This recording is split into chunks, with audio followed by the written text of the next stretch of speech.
Apompon-Afewa, ville de plus de 8000 âmes située dans la sous-préfecture de Diamonocro, route de Bétier. Ici, l'orpaillage clandestin bat son plein avec ses effets collatéraux. Les substances nocives utilisées pour traiter l'or ont totalement défiguré les eaux de la rivière Apompon qui ressemblent désormais à du lait concentré. Un tour sur le site d'exploitation et là, le spectacle est ahurissant.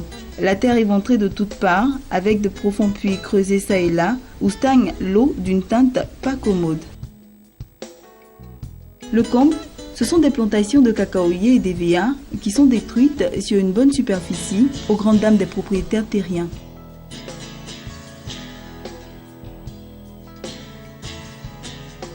Daolo Joseph est originaire de la région. Il déplore cette activité qui, selon lui, détruit la nature.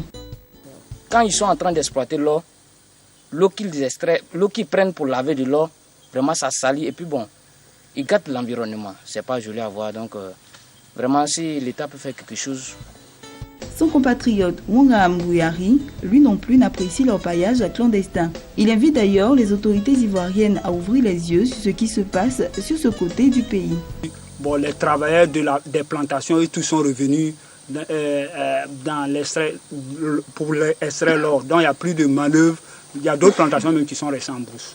Ça nous plaît pas. Un moment, j'étais au campement et on nous a convoqués qu'il y a des orpailleurs qui étaient venus sur notre côté là. Mais les vieux, avec eux, bon, ils ne se sont pas entendus et puis ils ont plié bagage. En tout cas, moi, j'aimerais que le gouvernement prenne des décisions pour arrêter ça.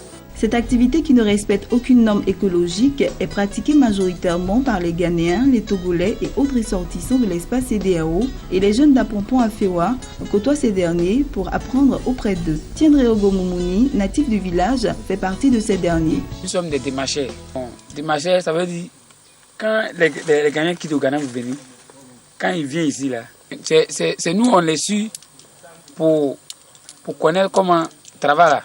Et il fait. On gagne un peu. Au moins, si on suit jusqu'à le soir, il faut avoir au moins un 5 000, 6 000.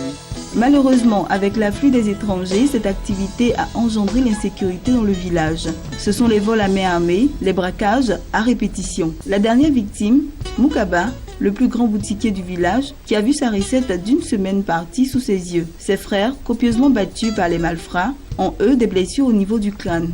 Depuis, on a 5 ans ici. Problème comme ça n'a pas venu ici. Même nous poulets n'a pas voulu ici. Mais on va dire quand les fils sont rentrés seulement, ils ont brûlé sa maison, un semaine de commencer à nous voler. On va le dire l'État de Côte d'Ivoire là. Dieu n'a qu'à donner Côte d'Ivoire bonnet. Beaucoup d'années n'a qu'à nous donner sécurité. C'est sécurité nous veut. Les témoignages sont éloquents et cet habitant du village invite les décideurs à tout mettre en œuvre pour assurer la sécurité de la population. Exacerbé par toutes ces difficultés que vit son village, Nonan Kwame Dje Raphaël, chef honoraire d'Apompon-Afewa, rompt le silence.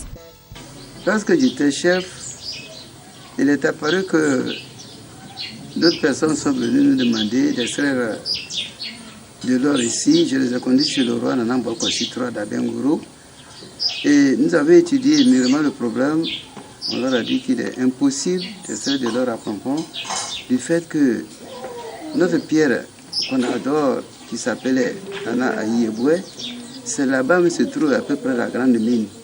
S'il l'extrayait, c'était que le village disparaissait. Madame Bois m'a compris. Et ceux-là sont partis. Mais c'est après quoi, cette année, le gouvernement a donné des permis aux nationaux d'extraire de l'or. Nana Boakwasi III étant le chef coutumier, le roi de l'indigné, il ne peut pas refuser la décision du gouvernement.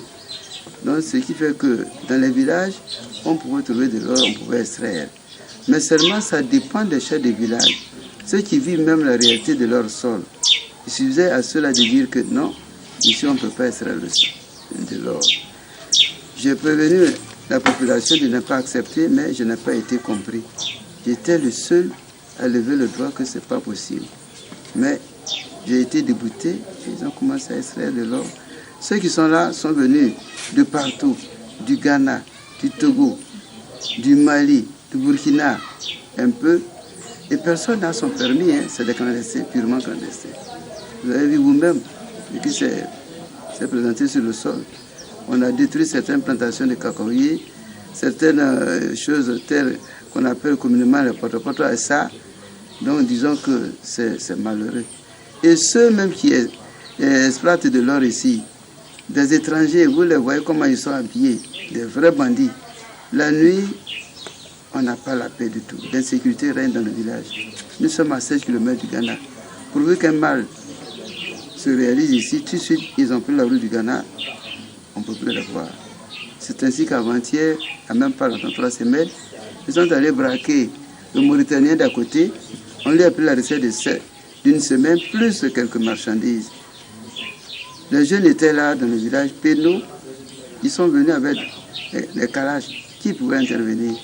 Donc nous avons ce mal-là. Les orpailleurs, sincèrement, il faudrait que le gouvernement se penche sur le côté d'Apompon en pensant au ministre Paul Kofi, avec toutes les tournées qu'il est en train d'effectuer au centre, au nord et à l'ouest du pays.